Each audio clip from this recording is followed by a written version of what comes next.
सतनाम श्री वाहिगुरु साहिब जी। तैंडी बंदिश में कोई ना डिठा, तू नानक मन भाणा। घोल घुमाई तिस मित्र विचोले,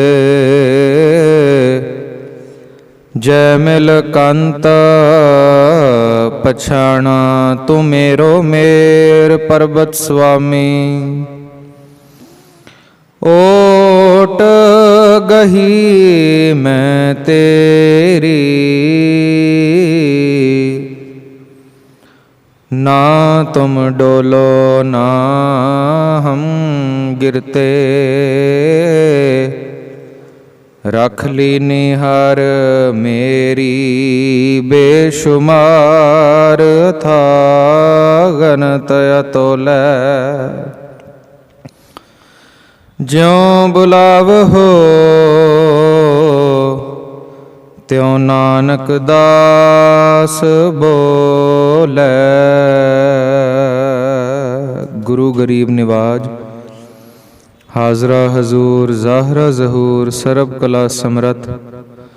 बाणी गुरु समरथ गुरु, धन धन सतगुरु श्री गुरु ग्रंथ साहिब जियां दी पावन पवित्र हजूरी अंदर सुभाएमान गुरु रूप गुरु खालसा साध संगत जीओ।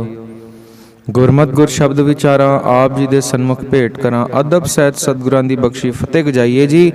वाहिगुरु जी का खालसा, वाहिगुरु जी की फतेह। जदों तक बाकी बच्चे नहीं आए उदों तक सिमरन कर लिए, उन्हों दा मिस हो जाएगा। आज हो गया? कौन कौन सिमरन करके आया? शाबाश। कल नरेश भाई साहब आप याद कराना, बच्चों के लिए गिफ्ट्स लाएंगे। आपका फोन कहाँ है जो मेरे पास था? ठीक है, तो हम सिमरन कर लेते हैं इतनी देर। कुणाल जी को बड़ा गिफ्ट मिलेगा और ये जनाब जी को, क्या नाम है? यश को। और आपका क्या नाम है? धारा जी को। ये पहले आए ना बच्चे, सबसे अच्छे बच्चे। कितने मिनट सिमरन करना है आज? कम से कम 6। तो आज थोड़ा ज्यादा करके ट्राई करें, 10 मिनट करते हैं। कम से कम 12, ठीक है। एक घड़ी कितनी होती है? 24 मिनट्स। आधी घड़ी 12 और आधी होते आध 6। कबीर जी का श्लोक हमने याद किया ना, कबीर। चलो एक बार श्लोक पढ़ते हैं। कबीर एक घड़ी, बोलेंगे कबीर एक घड़ी आधी घड़ी, आधी होते आध, भक्तन सेती गोष्ठे, जो कीने सो लाभ। कबीर साहब कह रहे हैं एक घड़ी, आधी घड़ी नहीं तो आधी से आधी बैठ जाया कर। तो आधी से आधी तो आपने बैठना शुरू कर दिया। आधी से आधी कितनी हुई? 6। आज आधी घड़ी बैठ के देखते हैं कैसा लगता है। बैठे आधी घड़ी। आधी घड़ी कितनी हुई? 12 मिनट। चलो अलार्म लगाते हैं 12 मिनट का, फिर हम देखेंगे 12 मिनट कैसे लगते हैं हमें। कभी किसी ने किया अभी तक 12 मिनट सिमरन घर पे? एक बार किया, आज करके देखते हैं दोबारा। तो कैसे सिमरन कर रहे हैं? अलार्म लगाकर कर रहे हैं? सब अलार्म लगाकर कर रहे हैं सिमरन? फोन पे अलार्म लगाते हैं? कैसे करते हैं सिमरन? ऐसे नहीं करना है। तो ऐसे पता कैसे चलेगा 6 मिनट कब हुए? बार बार घड़ी देखते रहेंगे, फिर तो सारा वो ध्यान डाइवर्ट होगा। अच्छा, मम्मी पे भरोसा किया हुआ है, अच्छी बात है। पर मम्मी कहीं बिजी हो जाएं फिर तो आप बार बार देखते रहेंगे वो घड़ी। इससे बेटर है जैसे हमने अलार्म लगा दिया और अब अलार्म खुद बज जाएगा 12 मिनट बाद, कोई टेंशन ही नहीं। चलो हाथ जोड़ते और करते हैं। वाहेगुरु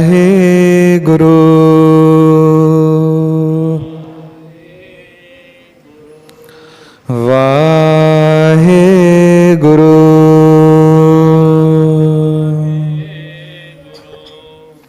वाहेगुरु